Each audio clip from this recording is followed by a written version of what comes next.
course of recent months. We've invested a great deal of energy in the driver's seat of the Genesis G70. We previously drove the vehicle in New England the previous fall. We likewise invested some energy in the West Coast in pair of G70s, one fitted with a turbo 2.0-liter and the other fitted with a twin-turbo 3.3-liter, the last being a similar motor that is in our long-haul Kia Stinger GT. At the point when the vehicle at last touched base at our home office in Detroit, we were directly amidst the polar vortex. Winter probably won't be the best time to test sport vehicles, however back-wheel drive can be very fun in the snow.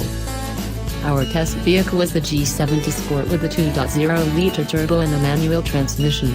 The last component is vital, from a vehicle lover point of view, but since the manual is just accessible in one trim that essentially mixes the Elite trim, second from the base, with a different taking care of and brake overhauls included with the V6.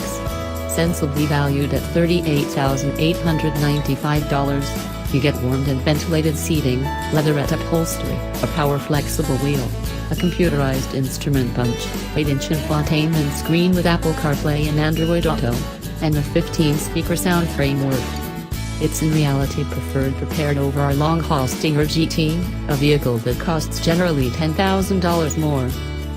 The vehicle is similarly in the same class as I recollect it, and the manual transmission is about as dull.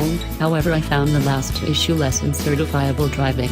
There's not a great deal of feel to the shifter.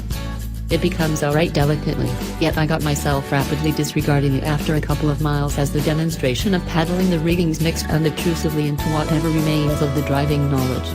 The grip is anything but difficult to utilize, as well, feeling normal in its simple haul and rasp take-up. My solitary grievance was that revs felt a little high when going on the interstate in 6th apparatus. It sounds antique now. However, having a manual transmission did, obviously, mean I got the opportunity to all the more likely value this 2.0-liter turbo motor. It has a great deal of get up and go, and it just takes a brisk beat for the turbocharger to speak up and give the vehicle a kick in the jeans. I'd at present rather have the twin-turbo V6, however, regardless of whether it must be had with a programmed transmission. Beginning genuinely had the driving fan at the top of the priority list when making this vehicle. It's the rich and lavish vehicle you can be pleased to land to your conference with, however then drive like a criminal in transit home. The 3 Series has dependably been that vehicle, at the same time, starting at now. The 3 Series can't be had with a manual. Miserable. Yet here's Genesis acting the hero. To what extent the manual will live in this vehicle is impossible to say, yet it's here at this point. I wish I could reveal to you how level it dealt with or how it industriously hangs on through corners, yet the polar vortex wouldn't damper on any sort of testing that way.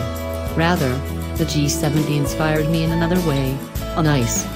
Some credit is because of the Pirelli Sato Zero winter tires, however this present vehicle's parity and guiding is the thing that truly makes them sing its gestures of recognition. With all the electronic babysitters turned off, the G70 gives you a chance to direct and slide to your heart's substance through your correct foot. There's a natural daintiness to the skeleton that gets through the guiding haggle seat of the vehicle. That correspondence to the driver, regardless of whether it's there through extravagant hardware or real mechanical bits, is the thing that makes the G70 such a delight to toss about in the snow. The throttle never sold out me with undesirable yields from my data sources, and the directing stuck to this same pattern to work in congruity with the different corners I dove into. When you start to turn, the vehicle never learns about in front or lingers behind what you're letting it know. No, you feel attached to the case normally that moves certainty to hold the float significantly longer next time. Would this G70 model be far and away superior with a twin-turbo V6? Obviously it would. Be that as it may, we face a daily reality such that even an Alfa Romeo sport vehicle doesn't offer manual transmission in the United States. I'm excited this vehicle exists today. The G70 in this appearance is a genuine bone toss to the individuals who love driving, and it shouldn't go unnoticed. The motor feels impeccably energetic, as well. The twin-turbo V6's interminable torque is inebriating, however the 4-chamber gives you enough to have some good times, and even get the vehicle free on the off chance that you invest sufficient effort. I noted a couple of times it felt drowsy when I just gotten it out of lift, yet it didn't take long for the turbo to make up for lost time. The transmission is normal, best case scenario. It's notchy opening into each door, and the switch itself feels extremely light, practically plasticky. The entryways are somewhat far separated and the toss is a touch long. Be that as it may, I can excuse it, since, given the decision, I will take an unremarkable manual over a truly decent program each day.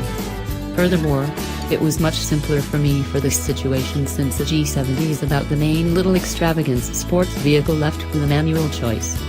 To have any sort of additional commitment is justified, despite all the trouble to me, particularly in such an athletic car. Besides, the pedals are put well for simple heel and toe downshifting, which goes far to concealing the shifter's shortcomings. Also, to give you a thought of how much fun I had, I spent nearly my whole meal break the day it came in simply meandering around with it. It's a magnificent vehicle for the lover.